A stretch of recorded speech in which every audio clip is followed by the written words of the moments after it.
এবার আমার মূলো খেতে অনেক ভালো মূলো হয়েছে।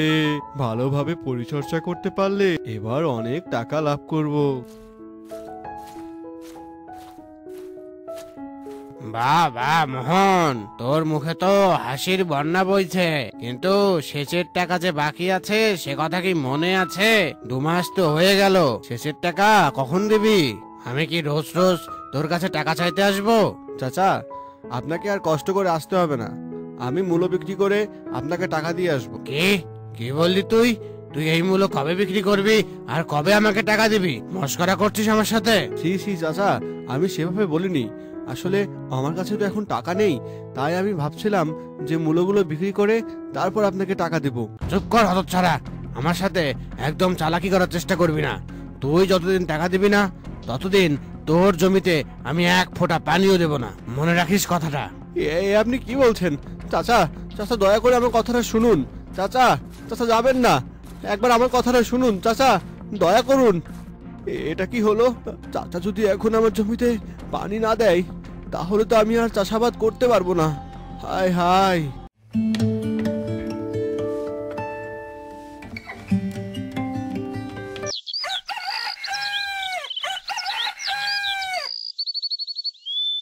আজ হলোটা কি যে মানুষটা সূর্য ওঠার আগে ঘুম থেকে ওঠে, সে মানুষটা কিনা আজ এত বেলা অবধি ঘুমোচ্ছে? আজ এখনো ঘুম থেকে উঠছে না।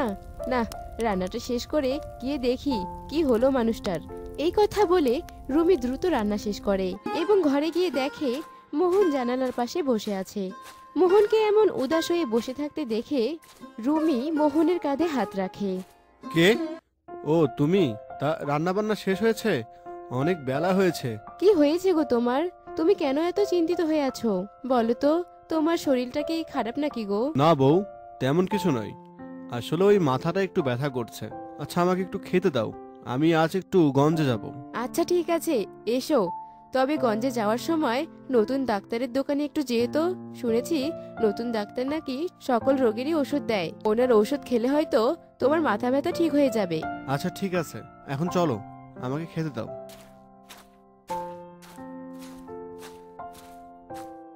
শুনুন, মাথায় সেরকম কোনো সমস্যা হয়নি। এই ঔষধটা নিয়ম করে দুবেলা খাবেন, তাহলেই সব ঠিক হয়ে যাবে। ঠিক আছে ডাক্তার আপা, আপনি যেভাবে বলবেন আমি সেভাবে ওষুধ খাবো। এই নিন আপনার ফি এবং ওষুধের টাকা।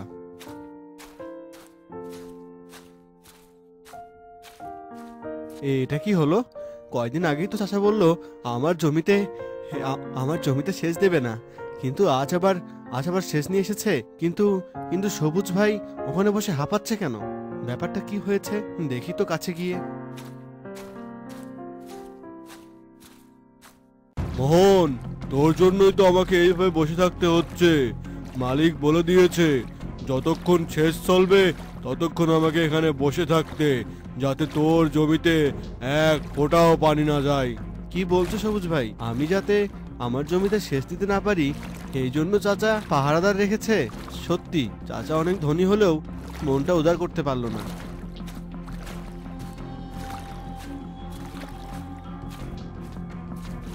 আমার এত সুন্দর ফসলি জমি সেচের অভাবে কেমন কেমন ফেটে আছে। হে বিধাতা, হে বিধাতা, তুমি এই অসহায়ের উপর সহায় হও। তুমি আমাকে সাহায্য করো বিধাতা, সাহায্য করো, আমার ফসলগুলো রক্ষা করো। কাঁদতে কাঁদতে মোহন তার জমির পাশে বসে পড়ে। আর কিছুক্ষণের মধ্যেই চারপাশে ঘন কালো অন্ধকার হয়ে বৃষ্টি পড়া শুরু হয়। বৃষ্টি শুরু হয়েছে, বৃষ্টি শুরু হয়েছে। সত্যি সত্যি বিধাতা এই অসহায়ের উপর সহায় হয়েছে। বৃষ্টি হচ্ছে, বৃষ্টি হচ্ছে।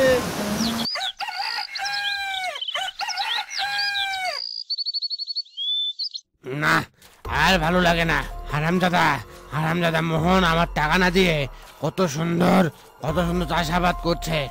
আর বিধাতাও যে কি করে না, বৃষ্টি নামানোর সময় পেল না। হায় হায়, এ আমি কি দেখছি? মোহনের জমিতে এত বড় মূলা হলো কিভাবে? আমার জীবনে তো এত বড় মূলা কখনো দেখিনি। ভেবেছিলাম সেচ না দিয়ে মোহনের জমির ফসল নষ্ট করতে, এখন দেখছি উল্টো হয়েছে। মোহনের জমিতেই সবচেয়ে বেশি ফসল হয়েছে।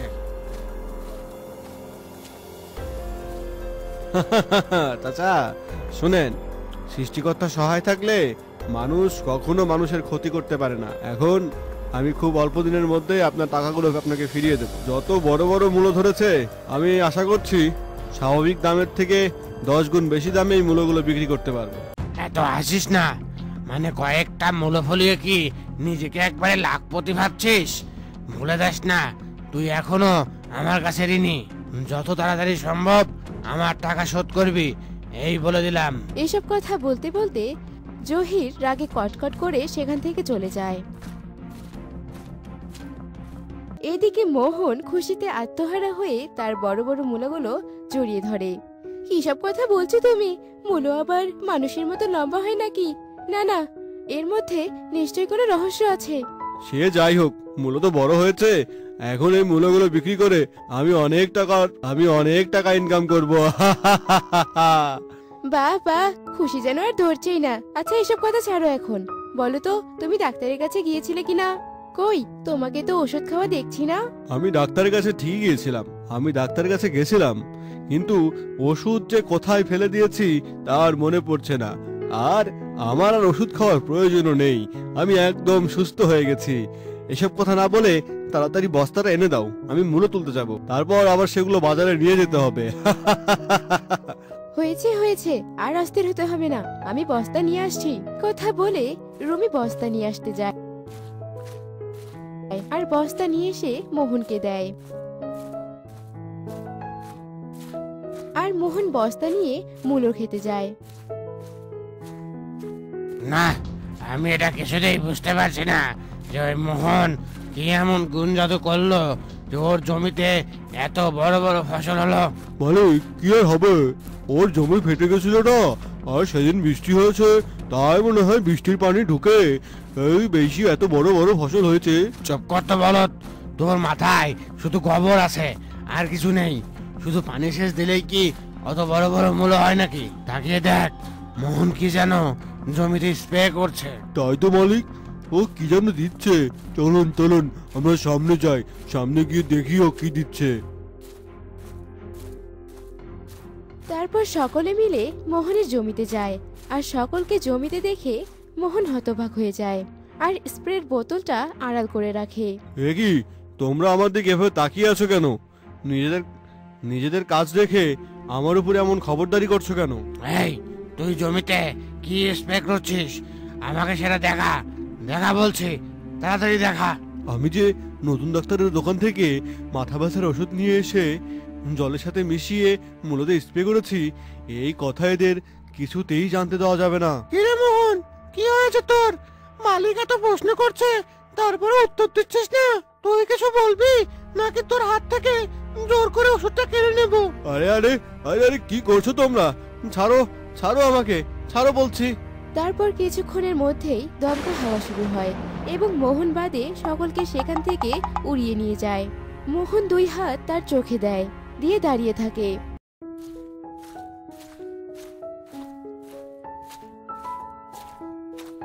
আরে আরে, এটা আবার কে? মূলোর মধ্যে আঁচল উড়িয়ে বসে আছে। এই এই কে তুমি? সামনে এসো, সামনে এসো বলছি। আমি বাঁশবাগানের পরী, ওই বাঁশবাগানেই থাকি। তুমি পড়ি, কিন্তু তুমি হঠাৎ আমার সামনে এলে কেন? আর আমার জমিতেই বা কি করছো? ভয় পেও না, আমি তোমাকে যে ঔষধ দিয়েছিলাম সেটা সর্বোপরি ঔষধ। তাই তো মাথা ব্যথার ঔষধ হয়ে এটা এটা মূলত দিয়ে এত বড় মূল্য হয়েছে। এসব তুমি কেন করেছো? আর তুমি পরি থেকে ডাক্তার কেন হয়েছিলে? তোমার সাথে এসব এসব অন্যায় সহ্য করতে না পেরে। আসলে তোমার সাথে হওয়া অন্যায় আমি সব বাঁশবাগান থেকে দেখতে পেয়েছিলাম। সত্যি, মানুষের সাথে যখন অন্যায় হয় তখন সেই অন্যায়কে প্রতিহত করার জন্য কেউ না কেউ বন্ধু হয়ে অবশ্যই আসে। তুমি হলে আমার সেই বন্ধু। সত্যি, আমি আজীবন তোমাকে মনে রাখবো। মোহনের কৃতজ্ঞতা বোধ দেখে পরি অনেক খুশি হয়। হাতের আলোতে পৃথিবীতে উড়ে বেড়ানোর আনন্দটাই আলাদা। তবে আমারই কি পৃথিবীতে ঘুরতে এত ভালো লাগে? কই, আর কোনো পরী তো পৃথিবীতে ঘুরতে আসে না, আর আসবেই বা কি করে? পরিমাতা তো কাউকে পৃথিবীতে আসতে দেয় না। বুঝি না, পৃথিবীতে আসা নিয়ে পরিমাতা এত সমস্যা কিসের? এসব কথা বলতে বলতে মিষ্টি পরী আকাশে উড়ে বেড়াচ্ছিল। মিষ্টি পরী পরীরাজ্যের সব থেকে সুন্দরী পরী। মিষ্টি পরী দেখতে যেমন সুন্দর, তার মনটাও তেমনই ভালো। আর সুন্দরী এই পরী পৃথিবীর সৌন্দর্য উপভোগ করার জন্য লুকিয়ে লুকিয়ে পৃথিবীতে আসতো। কি ব্যাপার, ওই ঘর থেকে বাচ্চার কান্নার আওয়াজ বের হচ্ছে কেন? ওই ঘরে কি বাচ্চার মা নেই? দেখি তো গিয়ে। এরপর পরী নিচে নেমে আসে আর নিভু নিভু আলো জ্বলা ঘরের মধ্যে ঢুকে পড়ে। আর ঘরে ঢুকতেই চাঁদের মতো সুন্দর ফুটফুটে একটা কন্যাকে দেখতে পায়। আর পরী দ্রুত বাচ্চাটিকে কোলে তুলে নেয়। আহা, কি সুন্দর বাচ্চাটি, দেখলে যেন চোখটা জুড়িয়ে যাচ্ছে। কিন্তু এই বাচ্চাটা এ ঘরে একলা কেন? এই বাচ্চার মা কোথায়? আশেপাশে তো দেখতে পাচ্ছি না। তবে আমাকে দৈব দৃষ্টি দিয়ে এর মাকে খুঁজতে হবে। এসব কথা বলে মিষ্টি পরী চোখ বন্ধ করে আর সবটা মিষ্টি পরীর চোখে ভেসে ওঠে। ছি, আমার গ্রামে এত দুশ্চরিত্র মহিলা আছে তা তো আমি জানতেই পারিনি। আমি তোর মতো মহিলাকে এই গ্রামে কিছুতেই থাকতে দেব না, কারণ এই অবৈধ সন্তানের জায়গা এই গ্রামে কিছুতেই হবে না। তোর স্বামী মারা যাওয়ার পরও তুই কিভাবে গর্ভবতী হলি? আমাকে ভুল ভাবছেন মোড়ল মশাই। আমি গর্ভবতী হওয়ার পর আমার স্বামী মারা গেছে। আমার এই সন্তান বৈধ। আপনি দয়া করে আমাকে গ্রাম ছাড়া করবেন না, তাহলে আমি কোথায় যাব? আমি আপনার পায়ে পড়ছি মোড়ল মশাই, দয়া করে আপনি এমনটা করবেন না। পা ছাড় কলঙ্কিনী, আমি তোর কথা বিশ্বাস করি না। তোর কারণে গ্রামের মানুষের মনে বাজে ধারণা তৈরি হয়েছে। আমি চাই না লোকজন এ নিয়ে আর কথা বলুক। তুই যদি এই গ্রাম ছেড়ে না চলে যাস তবে তোকে আমি একঘরে করে দিলাম। তবে থাক এবার। এইসব কথা বলে মোড়ল লাঠি দিয়ে মিতালিকে ফেলে দিয়ে চলে যায়। হায় ঈশ্বর, এ আমার কি হয়ে গেল? এখন আমি আমার সন্তানকে নিয়ে কিভাবে দিন কাটাবো? শয়তান মোড়ল মশাই আমাকে আর আমার সন্তানকে এভাবে শাস্তি দিল। না, মোড়ল যখন আমার সন্তানের কপালে লাথি মেরেছে, তবে ওই মোড়লের ঘরেই আমি আমার সন্তানের ক্ষুধা মেটাবো। এরপর রাত নামতেই মিতালি তার ছোট্ট মেয়েকে ঘরে ফেলে রেখে মোড়লের বাড়িতে যায় আর মোড়লের গোয়াল ঘরে ঢুকে মোড়লের গরুর দুধ দহন করে নিয়ে যায়। আর সেই দুধ খাইয়ে মিতালি তার সন্তানের ক্ষুধা মেটায়। আর এভাবেই বেশ কিছুদিন কেটে যায়। কি রে হরি, তোর গিন্নিমা বললো আজকাল নাকি গরুর দুধ কম হচ্ছে। তা বলছি, গরুগুলোকে কি ঠিক মতো খেতে দিস না নাকি? না না বাপু, আমি তো ঠিকভাবে গরুগুলোকে খাওয়াচ্ছি, কিন্তু সকালবেলা দুধ দোহাতে গেলেই কম হচ্ছে। আমার মনে হচ্ছে রাতে কেউ গরুর দুধ চুরি করে নিয়ে যাচ্ছে। হ্যাঁ, বলিস কি রে হরি, গরুর দুধ আজকাল চুরি হয়? বলছি কি হরি, ব্যাপারটা তাহলে এখন ভালোভাবে পর্যবেক্ষণ করতে হবে। এরপর মোড়ল হরিকে একটা বুদ্ধি শিখিয়ে দেয় আর সেই অনুযায়ী হরি কাজ শুরু করে। এদিকে রাত হতেই মিতালি প্রতিদিনের মতো দুধ চুরি করতে আসে আর তখনই হরি মিতালিকে ধরে ফেলে। চোর চোর, মোড়ল মশাই আমি চোর ধরেছি, তাড়াতাড়ি আসুন, আমি আজ হাতে নাতে চোর ধরেছি। শয়তান দুশ্চরিত্রা মহিলা, আমি তোকে একঘরে করে দিয়েছি আর তুই কিনা আমার ঘরেই চুরি করতে এসেছিস। তোকে আজ উচিত শিক্ষা দিয়েই ছাড়বো। হরি, নিয়ে আয় আমার চাবুক। আর মোড়ল রাগের ক্ষোভে মিতালিকে মারতে শুরু করে আর মার খেতে খেতে মিতালি নিথর হয়ে যায়। বাবু থামুন এবার, এ তো দেখছি মরে গেছে মনে হয়। বাবু এবার কি হবে? কি আর হবে, এই কলঙ্কিনীকে রাতের আধারেই মাটি চাপা দিবি, তবেই সব সমস্যার সমাধান হবে। মোড়লের কথা মতো হরি মিতালিকে মাটি চাপা দেয় আর এসব দেখে পরি অস্থির হয়ে চোখ মেলে। ছি ছি ছি ছি ছি, এত সুন্দর পৃথিবীর মানুষ এত খারাপ? মানুষ যে এত হিংস্র হতে পারে আমি কখনো ভাবিনি। এই জন্যই মনে হয় পরিমাতা পরিদেরকে পৃথিবীতে আসতে দেয় না। আমি আর কখনো এই পৃথিবীতে আসবো না, আর এই কন্যাকেও আমি এই পৃথিবীতে রাখবো না। এরপর মিষ্টি পরী মানুষ কন্যাকে নিয়ে পরিরাজ্যে চলে যায়। আর মিষ্টি পরীর কাছে মানুষ কন্যা ঋতু বড় হতে শুরু করে। মানুষ কন্যা ঋতুকে পরী সবসময় ঘরের মধ্যেই রাখতো। কিন্তু হঠাৎই একদিন, এ কি মিষ্টি পরীর বিছানায় মানুষ কন্যা? আমার পরিরাজ্যে কি হচ্ছে এসব? মিষ্টি পরী, তুমি এই মানুষ কন্যাকে কোথায় পেয়েছো? আর তোমার ঘরে একটা মানুষ কন্যা বেড়ে উঠছে, অথচ সেটা আমরা জানতেই পারলাম না কেন, বলো তো?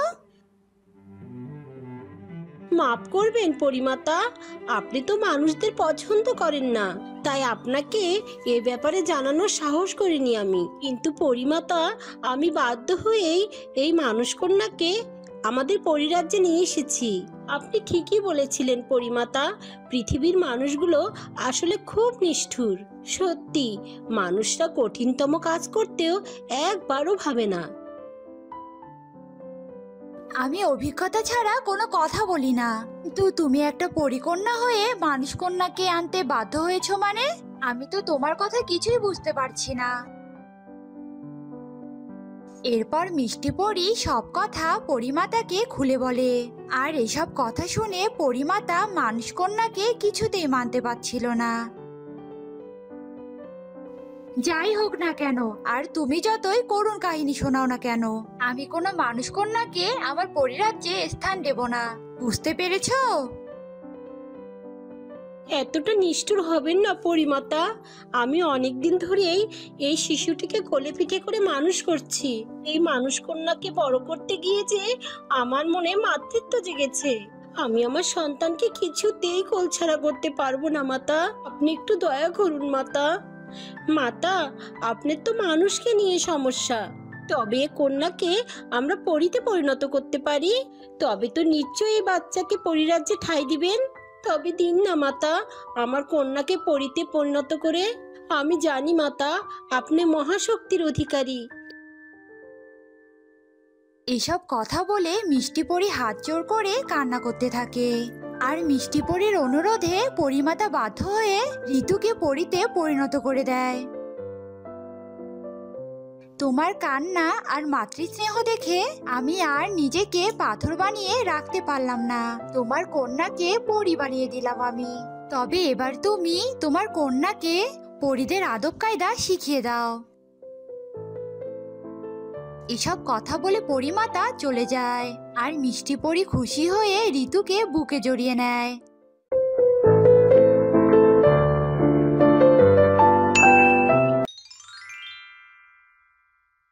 কি ব্যাপার গীতালি, তুমি দীপাকে খাবার না খাইয়ে অফিসে যাচ্ছ যে? মেয়েটা কি না খেয়ে স্কুলে যাবে নাকি? সে আমি কি জানি, আজ আমায় তাড়াতাড়ি অফিসে যেতে হবে। আমি এখন দীপাকে খেতে দিতে পারবো না, আর দীপাকে তো রোজ আমি খেতে দেই, তুমি তো কখনো খেতেই দাও না।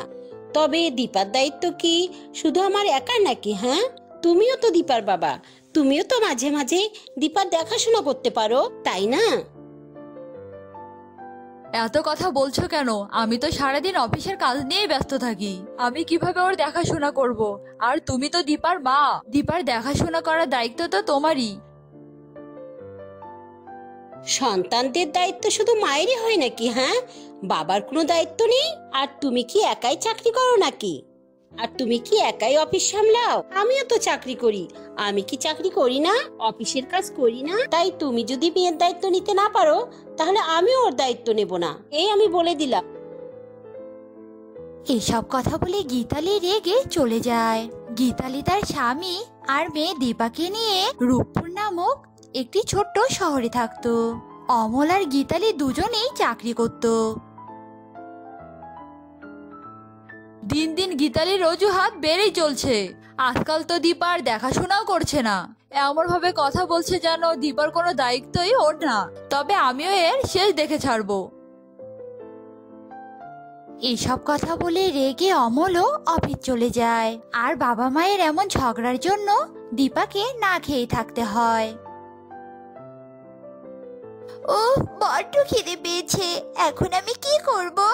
বাবা মা তো কেউ আমাকে খেতে দিল না, ঝগড়া করে দুজনে অফিসে চলে গেল, আমাকে তো স্কুলেও নিয়ে গেল না। তবে আজ আমায় না খেয়েই থাকতে হবে, আর আজ আমি কি স্কুলে যাব না? এসব কথা ভেবে দীপার খুব মন খারাপ হয়। দীপা মন খারাপ করে রান্নাঘরে যায়, খাবার খুঁজতে থাকে। আর অনেক খোঁজাখুঁজির পর দীপা কয়েকটা বিস্কুট পায়। যাক বাবা, কিছু বিস্কুট তো পেলাম, এবার এই বিস্কুট খেয়ে আমি আমার ক্ষুধা মেটাবো।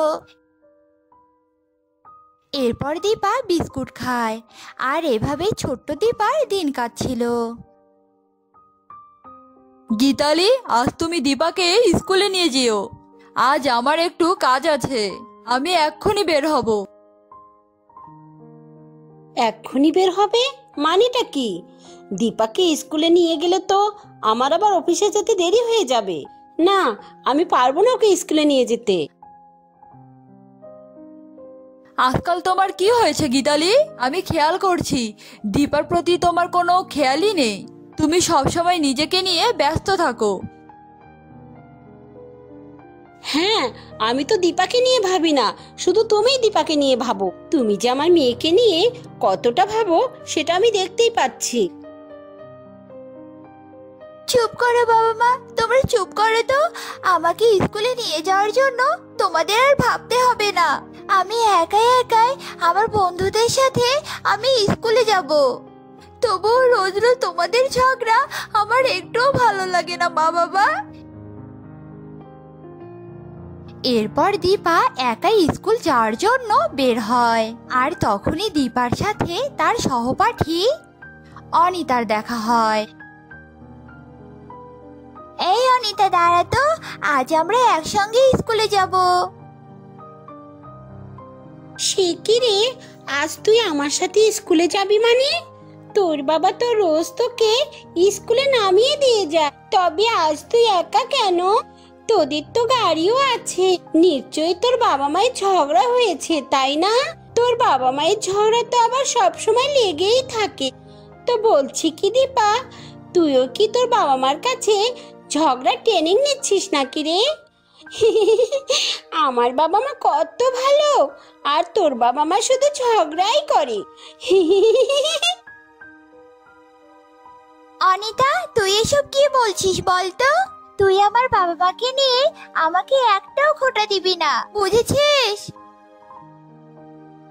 আমি আবার তোকে খোঁটা দিলাম কোথায় রে?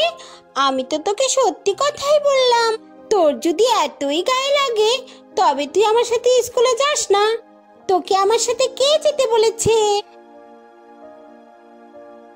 এসব কথা বলে অনিতা চলে যায়, আর অনিতার এসব ব্যবহারে দীপার চোখে জল চলে আসে, আর দীপা চোখের জল ফেলতে ফেলতে স্কুলে চলে যায়। বাবা মা, তোমরা সেই কবে থেকে আমাকে কোথাও ঘুরতে নিয়ে যাও না? বলছি আজ তো তোমাদের অফিস ছুটি, তাই না? তাই চলো না বাবা মা, আমরা সবাই ঘুরতে যাই।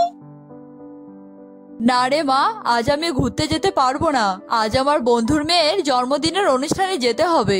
তুই বরং তোর মায়ের সাথেই ঘুরতে যা। আরে বা, নিজের মেয়ের চেয়ে বন্ধুর মেয়ে বেশি গুরুত্বপূর্ণ হয়ে গেল। আর তুমি আমাকে দেখিয়ে দিচ্ছ কেন বলো তো? আমার তো সময়ই নেই দীপাকে নিয়ে ঘুরতে যাওয়ার, কারণ একটু পরেই আমি আমার বাবার বাড়িতে চলে যাব, বুঝেছো? আমাকে তো খুব মেয়ের গুরুত্ব শিখালে, এখন আবার তোমার বাপের বাড়ি যাওয়া গুরুত্বপূর্ণ হয়ে গেল? তবে একটা কথা কান খুলে শুনে রাখো, আজ যদি তুমি দীপাকে ঘুরতে না নিয়ে গিয়ে বাপের বাড়ি যাও তবে সেখানেই থেকে যেও, তোমার আর এ বাড়িতে আসার দরকার নেই। কি এত বড় কথা? তুমি আমাকে বাবার বাড়িতে থেকে যেতে বলছো? আর তুমি আমাকে এখন চাও না, তাই না? সেটা তো বললেই হয় যে তুমি বিচ্ছেদ চাইছো। তবে থাকো তুমি এ বাড়িতে, আমি চলে যাচ্ছি বাপের বাড়ি। সময় মতো তুমি ডিভোর্সের লেটার পেয়ে যাবে, বুঝতে পেরেছো? এই কথা বলে গীতালি বাড়ি থেকে বেরিয়ে যায়। দীপা অনেক চেষ্টা করলেও কান্নাকাটি করলেও কোনো কাজ হয় না। এরপর বেশ কিছুদিন কেটে যায়। আরে দীপা, শুনলাম তোর বাবা মায়ের নাকি বিচ্ছেদ হয়ে গেছে। তো বলছি তুই এখন কোথায় থাকিস রে? তবে একটা কথা ভেবে আমার ভালোই লাগছে, তোর বাবা মায়ের ঝগড়ার কারণে তার প্রতিবেশীদের আর সমস্যা হবে না রে। বন্ধুদের মুখে বাবা মায়ের নামে এমন ঠাট্টা শুনে দীপা ভীষণ কষ্ট পেত, কিন্তু সে কিছুই বলতে পারত না। এসব চিন্তায় চিন্তায় দীপা যেন কেমন হয়ে যায়। বাবা, ও বাবা, তুমি মাকে ফিরিয়ে আনো না বাবা। মাকে ছাড়া যে আমার অনেক কষ্ট হয়। বাবা, তুমি একবার মার কাছে যাও না বাবা, নিয়ে এসো মাকে বাসায়। দীপা, তোকে না কতবার বলেছি আমার সামনে তোর মায়ের কথা বলবি না। যদি আর কোনোদিন ওই শয়তান মহিলার কথা মুখে আনিস তবে তোর কপালে দুঃখ আছে, এই বলে দিলাম। এসব কথা বলে অমল রেগে অফিস চলে যায়। আর এভাবে অনেক কষ্টে ছোট্ট দীপার দিন কাটছিল। কিন্তু হঠাৎই একদিন, দীপা, এই দীপা, কি হলো তোর? তুই এভাবে পড়ে আছিস কেন রে মা? চোখ খোল মা, কথা বল। অমল অনেক চেষ্টা করেও দীপার জ্ঞান ফেরাতে পারে না। অবশেষে অমল দীপাকে নিয়ে হাসপাতালে যায়। আপনার মেয়ে আর বেঁচে নেই। অযত্নে, অবহেলায় আর মানসিক দুশ্চিন্তার কারণে আপনার মেয়ের প্রাণ চলে গেছে। এই কথা বলে ডাক্তার চলে যায়। অমল তার মেয়ের মৃতদেহ জড়িয়ে অনেক কাঁদতে থাকে। দীপার মৃত্যুর কথা শুনে দীপালিও ফিরে আসে, কিন্তু আফসোস, বাবা মায়ের বিচ্ছেদের কারণে দীপাকে প্রাণ বিসর্জন দিতে হয়।